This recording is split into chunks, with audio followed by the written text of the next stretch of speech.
Oi, gente, que prazer falar com vocês e especialmente sobre essas sessões 125 a 128 de Doutrina e Convênios, uma voz de alegria para vivos e mortos. E eu gostaria de comentar algumas impressões que eu tive, algumas nas entrelinhas das escrituras e lendo um pouco sobre o contexto histórico dessas revelações. Eu espero que esse vídeo ele não substitua o seu estudo pessoal, o seu estudo familiar, porque em nenhum momento eu vou conseguir abordar tudo que se encontra, as preciosidades que se encontram nesses versículos, nessas sessões de doutrina e convênios. Uma das coisas que mais me chamaram a atenção foi na sessão 126, quando Joseph tem essa revelação específica, quando ele visita Brigham Young e sua família. E essa sessão ela é muito significativa. É uma sessão curta, mas a gente aprende muito, quer dizer muita coisa. O Senhor, nesse momento, está dizendo a Brigham Young que aceita o seu trabalho, que aceita as suas missões, que aceita o seu sacrifício, que aceita de bom grado tudo que ele fez. A gente lê assim, ó: meu servo Brigham Young, não mais se requer de ti que deixes a tua família como em tempos passados, porque tua oferta me é aceitável. Tenho visto o teu trabalho e tua lida nas viagens que fizeste pelo meu nome. Então a gente pode ver como Brigham Young ele sempre foi fiel ao Evangelho. Ele se converteu, conhecemos a história de Brigham Young, e ele passou alguns anos, né, se convertendo ao Evangelho, conhecendo o Evangelho, estudando, e quando realmente isso aconteceu, ele se tornou aquele membro fervoroso, fiel. Ele mesmo relata, né, ele diz assim: eu queria poder falar do Evangelho com voz de trovão a todas as nações. O Evangelho queimava em meus ossos como um desejo incontido. Então, olha que lindo, né? Ele diz que em todas as situações difíceis que ele foi chamado, ele fazia de bom grado. Muitas vezes enfrentando a pobreza, doenças, duras condições meteorológicas. E ele sempre esteve ali, fiel ao Senhor. Ele teve a oportunidade de ser chamado para muitas missões e ele cumpriu fielmente a todas. Brigham Young era viúvo e ele teve 2 filhos do primeiro casamento. E para que ele pudesse ser chamado à missão, uma amiga dele, a esposa de Heber C. Kimball, tomou conta dos filhos dele. Posteriormente, ele conheceu Mary Ann, que era membro da igreja. Ela diz que se apaixonou por ele quando escutou um discurso dele. E ele, quando escutou o testemunho dela. E eles fizeram uma parceria para toda a vida. Essa sessão, né, é específica para Brigham Young. Mas nós sabemos que por trás dele havia Mary Ann. E é sobre ela que eu gostaria de falar um pouco. Falar um pouco porque muito me chamou a atenção quando eu vi as tantas dificuldades e a dificuldade da época, né? Primeiro que Brigham Young serviu suas missões sempre com recursos próprios, sempre doando tudo que tinha. E ela ficou responsável pelo lar. Então, como o papel dela foi importante para que ele pudesse terminar essas missões, como o apoio dela foi primordial para que ele pudesse ter tido tanto êxito, tanto sucesso. Muitas vezes ela passava por dificuldades e ela sequer contava para ele. Ela não escrevia isso nas cartas. E depois ele escutava ou ele recebia o relato de algum outro membro. Então ela passou por muitas dificuldades, com muitos filhos pequenos. Os 5 primeiros anos de casamento ele estava sempre sendo chamado para uma missão, né? Muitas vezes em lugares longe, como a Inglaterra, na Europa, né? Ele longe de casa, e ela era responsável aí por suprir né, por alimentar sua família, por suprir as necessidades. Quando houve o acampamento de Sião, ela estava grávida do primeiro filho. E na época Brigham Young passou 4 meses fora de casa. Ele chegou a tempo do nascimento do primeiro filho, mas logo ele foi chamado para outra missão, e para outra, e para outra. Então, à medida que ela ia tendo filhos, né, e teve gêmeos, e teve outros, ela ficou sozinha cuidando dos filhos. E muito me emocionou um trecho, quando eu li no livro Revelações e Contexto, que falava, né, que muitas vezes ela não tinha com que alimentar os seus filhos. E uma vez ela precisou fazer uma travessia de barco com a filha bebê que ela tinha, que se chamava Alice. Me emocionou muito porque eu sou vó recente e a minha neta também se chama Alice. Então olha que privilégio saber que Brigham Young teve uma filha chamada Alice. E ela pegou essa filha num barco, atravessou numa tempestade em busca de ajuda. Ela foi na casa de uma amiga do outro lado do rio. E quando ela chegou lá, a amiga viu que eles estavam encharcados, tremendo de frio e de fome, ela e a bebê. E a amiga deu para ela batatas e farinha e disse para ela, né, fique, você precisa ficar mais um pouco. Ela fez, eu não posso, porque os meus filhos do outro lado estão passando fome. Também estão com fome. Então, ela, na mesma hora que ela chegou, que ela pegou, né, os alimentos, ela retornou. Ela fez uma travessia que muitas mães corajosas iam temer. E ela atravessou o outro lado para poder alimentar os seus filhos, arriscando a vida, né, dela e da bebê. Então, muitas coisas Brigham Young nem sabia, e sabiam depois. Né? Ela passou por muitas coisas, perdeu a casa em Kirtland, ela precisou morar em cabanas improvisadas, barraco, e ela conseguiu fazer tudo isso com uma valentia.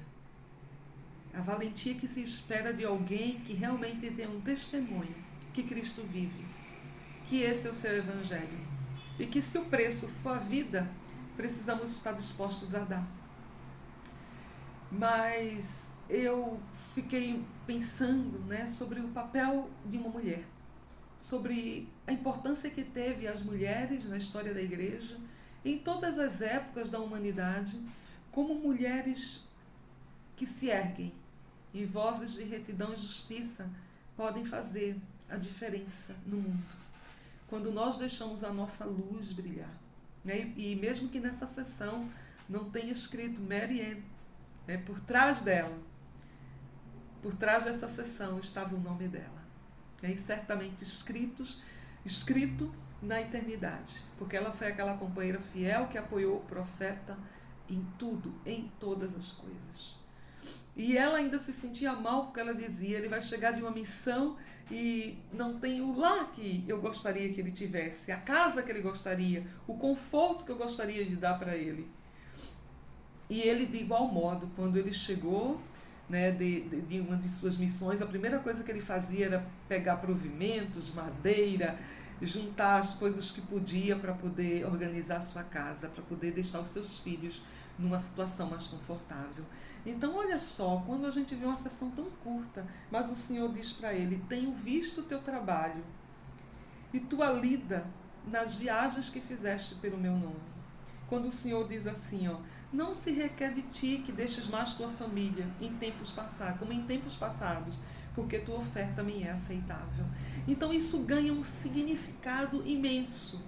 Só essas palavras, sem o contexto, tem significado e muito, mas quando a gente sabe toda uma história de sacrifício, de abnegação, de não pensar em si mesmo, de comprometimento com o Evangelho, isso muda tudo. Mas agora o Senhor estava dizendo, agora fica com a sua família, cuide deles. Não que o Senhor não o chamasse para outras missões, diz que o Senhor o chamaria para missões aí nos arredores, né? E ele foi chamado, ele teve que ir para algumas missões curtas em cidades vizinhas, mas não era mais requerido um longo período longe de casa. Então ele teve, por exemplo, que fazer uma missão para poder propagar o bom nome da igreja, para poder defender as acusações que que aquele John C. Bennett, né, que havia se tornado prefeito, havia espalhado sobre Joseph. Ele também precisou, né, fazer essas missões para fortalecer a igreja. E também, quando Joseph decidiu ser candidato a presidente dos Estados Unidos, ele também foi divulgando, né, essa novidade sobre Joseph e pedindo apoio dos irmãos para que ele chegasse à presidência. E nós sabemos que não chegou, que ele acabou falecendo antes, ele foi assassinado, e como lembrou bem a Marli, aí uma seguidora, membro da igreja, que ele se tornou o primeiro mártir, né, candidato à presidência dos Estados Unidos assassinado. Então a gente fica pensando, né, como o Senhor não poupou o Brigham Young, como não poupou a sua família das dificuldades e das adversidades, o que não será diferente na nossa vida. Porque nós estamos aqui nesse mundo para isso. Vamos sofrer enfermidades, vamos passar por tempos de penúria, talvez de miséria, vamos passar por talvez uma situação difícil.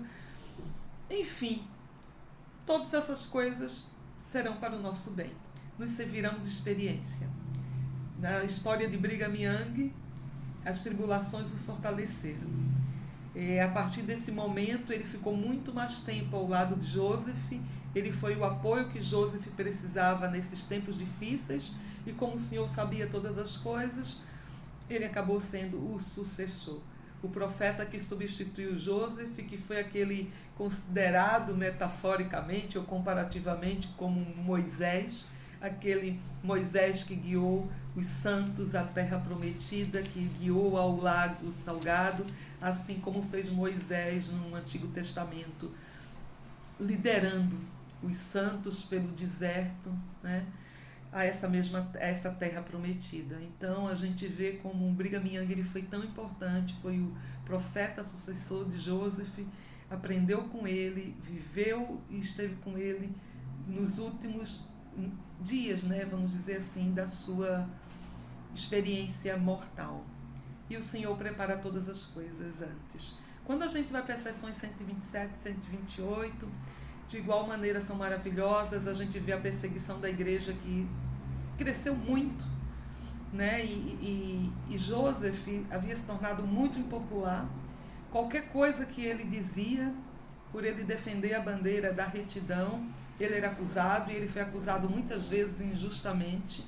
A gente vê no manual do Instituto, eu fiquei impressionado, né, quando fala da quantidade de vezes que Joseph ele foi perseguido, que ele foi acusado, né, de algo que ele não fez. Aí, na página 315, Brigham Young disse o seguinte, acerca das perseguições judiciais, né, que aconteciam constantemente em relação ao profeta. Ele diz assim: Joseph, nosso profeta, foi caçado e expulso, preso e perseguido, embora não tenha sido promulgada uma só lei nos Estados Unidos que pudesse condená-lo, pois ele jamais transgrediu lei alguma. Pelo que sei, foi réu de 46 processos judiciais. E toda vez que uma populaça o turba, o haja caçado ou perseguido, havia um ministro encabeçando a agressão. Quando Joseph e Hiram foram mortos na cadeia de Carthage, a turba pintada de índios era liderada por um pregador. Nos 47 processos de que Joseph teve de se defender, jamais foi considerado culpado de violar qualquer lei do país. Eles o acusaram de traição, porque se recusou a aceitar as iniquidades que praticavam. Então, olha só, é uma declaração muito forte de profeta Brigham Young com relação ao profeta Joseph Smith. E eu gostaria que a gente pensasse um pouco, se colocasse no lugar dele. Vocês imaginam essa situação? Você ter 47 processos judiciais e não ser encontrado nenhuma culpa em nenhum deles? E quando os homens não podiam condená-lo, porque não existia nenhuma lei que o condenasse, ou nenhuma culpa no que ele havia feito. Uma turba encabeçada, né? Olha só, encabeçada por um pregador, ou seja, um religioso. Essa turba assassinou o profeta, né, seu irmão Hiram, na cadeia de Cartago. Então, gente, eu me emocionei agora lendo isso, porque é muito forte, né? É muito forte saber que sempre que a gente defender o correto, nós vamos sofrer perseguições. Em todas as épocas, em todos os tempos. E não foi assim com o nosso Salvador Jesus Cristo. Ele passou por situações similares. Joseph passou por situações similares. Talvez muitos de nós também iremos passar por situações muito parecidas, né? E a gente vê muitas vezes pessoas, quando defendem o correto, serem perseguidas. E a perseguição hoje muitas vezes são nas redes sociais, né? no cancelamento, quando a sua ideia não é uma ideia igual à minha, mesmo que você esteja defendendo o correto. Então, devido a essas perseguições que aconteceram, Joseph acabou sendo instruído pelo Senhor que ele deveria se esconder dos seus inimigos, né? Isso antes da sua morte. E Joseph escreveu cartas para os santos. E essas cartas que ele escreveu, 2 delas se transformaram aí nessas sessões, nas sessões 127 e 128, onde a gente recebe a doutrina sobre o batismo pelos mortos, onde o Senhor dá mais alguns esclarecimentos sobre essa doutrina, porque a princípio, quando eles começaram a fazer o batismo, eles não tinham muito a sequência, a ordem. Então, em algumas ocasiões foi realizado, a mulher fazia por um homem, ou um homem fazia o batismo pela mulher, então não havia distinção do sexo. Então depois o Senhor disse não, a mulher faz pela mulher e o homem faz pelo homem, né? A princípio eles também não mantiveram um registro, não tinham uma testemunha, então o Senhor pediu que refizesse alguns desses batismos, porque não havia sido feito da maneira correta, a importância de se manter esses registros. E o Senhor dá muitas instruções e fala sobre esse poder, sobre esse poder selador.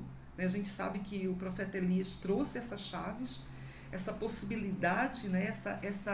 A partir dessa restauração das chaves, nós sabemos que a humanidade está toda conectada, o elo entre todas as gerações, ele foi restabelecido, né? Desde Adão, e que a terra seria destruída sem esse poder.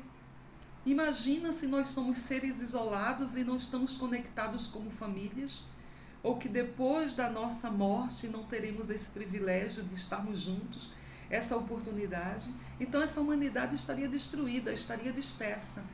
Então esse poder é essencial, esse poder restaurador, né, selador, que liga a todas as pessoas, vivos e mortos, e concede salvação a todas elas. Porque Cristo pagou o pecado de todas, né, de todas elas, que viveram em diferentes épocas da vida, da humanidade. Então, quando a gente pensa nessa expiação infinita, e esse é um trabalho que é descrito aqui como de amor e de misericórdia, porque todos nós somos filhos de Deus, e muitas são aquelas pessoas que falecem sem ter esse conhecimento, sem conhecer o Evangelho de Jesus Cristo, o Evangelho restaurado. Essa era a inquietação de Joseph em relação ao seu irmão Alvin, que morreu antes da restauração do Evangelho. Eu tenho certeza que uma inquietação de muitos de nós, né, com parentes que já morreram e não tiveram oportunidade de conhecer o Evangelho, e de como nós temos esse dever sagrado. E como disse o presidente Nelson, que a coligação de Israel é tanto para vivos como para mortos. Então nós precisamos realmente nos envolver nessa causa e fazer a nossa parte. E quando a gente sabe que a partir dessa revelação, né, o Senhor está dizendo que nós que estivermos na terra temos essa responsabilidade, podemos servir nos templos como procuradores dessas pessoas, né? Nós realizamos o batismo em nome dessa pessoa e, claro, essa pessoa continua tendo livre-arbítrio, a liberdade de escolha no mundo espiritual. Se ela aceita esse batismo, ele será válido. E como tudo é simbólico no Evangelho, o batismo é simbólico também, porque ele indica o quê? Para remissão dos pecados. Então, quando alguém, né, faz essa imersão indica o quê? Que ela está morrendo, ela está sendo submergida nas águas. Mas existe uma coisa também muito significativa em relação às pias batismais nos templos. Se a gente observar, né, podem pensar nos templos que vocês conhecem, ou nas fotos, as pias batismais, elas estão sempre abaixo. Elas estão sempre abaixo do nível, indicando que as pessoas, quando morrem, elas também estão abaixo, porque elas são enterradas, elas estão na terra. Então, até mesmo a pia, ela simboliza a morte. Então, quando você entra na pia batismal e você desce ao nível, significa que está o quê? Descendo ali na terra.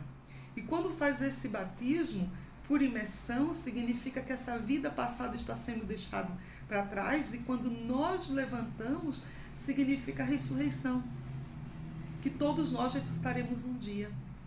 Então, é maravilhoso essa doutrina do batismo pelos mortos. E que maravilhoso nós vivermos nessa época na Igreja Restaurada de Cristo e observarmos que nenhuma outra religião na Terra faz essa ordenança sagrada. Então, que a gente possa realmente pensar em como a Igreja de Jesus Cristo ela é perfeita, porque ela pensa em todas as pessoas. E ora, se o batismo é essencial para entrar no reino de Deus, se ninguém poderá entrar na presença de Deus sem nascer de novo, eu preciso dar oportunidade àqueles que não conheceram o Evangelho. Então é realmente misericórdia. É misericórdia e justiça por todos aqueles que não tiveram esse privilégio e essa oportunidade. E estão tendo agora no mundo espiritual de receber o Evangelho. Né? E quem sabe aceitar o Evangelho, aceitar o nosso trabalho como procuradores dessas pessoas, né? E ao fazermos esse batismo por essas pessoas, dar a oportunidade de salvação, dar a oportunidade que elas entrem no reino de Deus.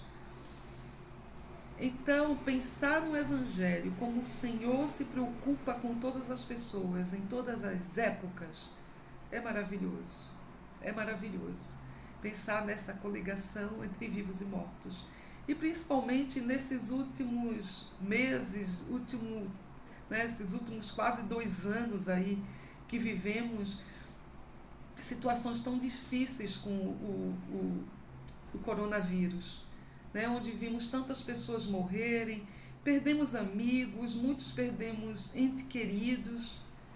Eu perdi pessoas que me eram muito caras, muito preciosas, né? E não só isso, outras pessoas que são levadas dessa vida, né? Ou pela violência, por um assassinato, por uma enfermidade, ou também, a gente viu ontem, por um acidente trágico de avião. Né? Esse é o curso da vida. A morte, ela faz parte desse processo. Todos nós iremos passar por ela. Só não sabemos como, mas todos nós teremos o nosso dia determinado. E o melhor, sabemos que essa existência é passageira, que continuamos a existir, que somos seres eternos, que todas as pessoas que morrem, elas vão para o mundo espiritual. E nesse mundo espiritual, muitas estão aguardando por esse trabalho de amor e salvação que nós podemos fazer por elas. Então o Evangelho é, sobretudo, uma mensagem de esperança. Uma mensagem de esperança. E como eu sou grata por essas doutrinas e por conhecer essas verdades. Por esse plano de salvação que não esqueceu de ninguém, que colocou todo mundo e que só mostra o amor do nosso Pai Celestial e o amor do nosso Salvador por nós. E do quanto nós precisamos fazer da nossa passagem na Terra um momento significativo, produtivo. Um tempo em que possamos realmente nos preparar para esse encontro com Deus. Um tempo de arrependimento e um tempo de colocar a nossa vida em ordem, para poder ser merecedores e ter essa alegria que só vem das coisas espirituais. Eu finalizo desejando a vocês uma boa semana, fazendo uma indicação para vocês, a Rádio Sud. Eu vou indicar um canal para que vocês possam conhecer, e o canal dessa semana será radiosud.com.br, vou colocar aqui na descrição. Essa Rádio Sud, eles têm o jornal chamado Placas de Ouro, que também está no Instagram, onde eles estão constantemente colocando atualizações, notícias da igreja no mundo e no Brasil, né, com entrevistas, com as palavras do profeta, com assuntos também muito interessantes que podem nos fortalecer.